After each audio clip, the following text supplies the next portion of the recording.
Hi there, my name's Kris Owen and today we're going to make a turkey meatloaf. So here is everything that you're going to require. We've got 500 grams of turkey mince. The cheaper the better, because the more fat that's in there the more flavour it gets. We've got 2 cups of oats, that's about 200 grams, and you should really invest in some of these because they are just making cookery so easy.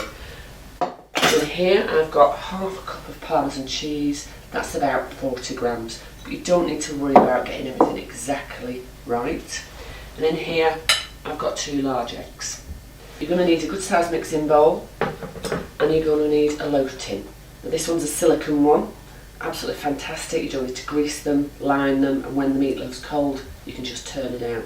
If you've only got a metal one, it's absolutely fine. Just put a little piece of baking paper in to get your meatloaf out easier. Now before we start, get all your ingredients ready, and I've preheated the oven to gas mark 4, that's about 180 centigrade, and that'll take about 5 to 10 minutes to get up to heat, and then you're ready to bake. It's very, very gentle on the stomach. Turkey meat is very, very easy to digest, and it's quite low fat. Oats obviously keeps your gluten down because it's not a wheat-based product.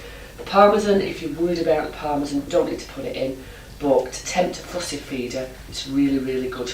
I recommend this especially for older dogs that are delicate stomachs, that have not got many teeth, and I just crumble it up over their biscuits and it goes down a treat.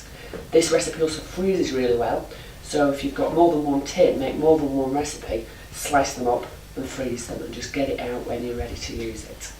Okay, so you can't make an easier recipe because literally all you're going to do is to tip 4 ingredients into a bowl: our oats, our Parmesan and our turkey mince, and then we're going to add the eggs, and that's turkey meatloaf ingredients. Now as I say, this is a great one for the kids because you've got no cutters, you've got no spoons. You can try it with a spoon, but it really just is easier to just get your hands in there and mix it all together.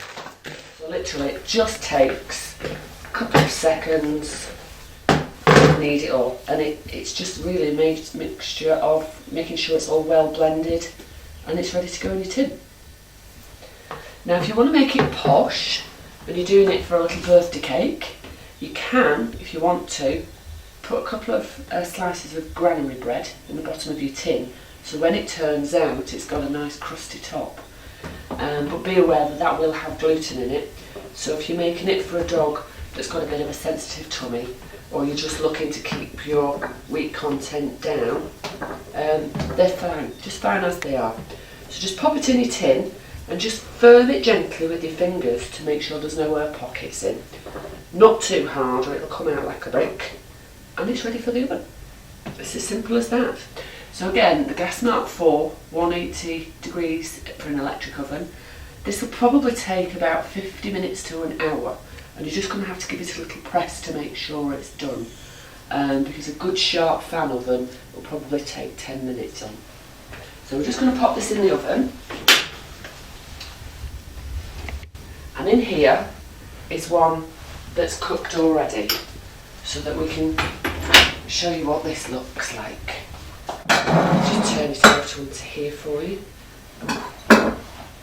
1 turkey meatloaf. It's as simple as that. So what I would do is I would wait till it was cold. You would probably get 20 small slices out of that, or nice big chunky slices in individual freezer bags into the freezer. It'll keep a month or so in the freezer.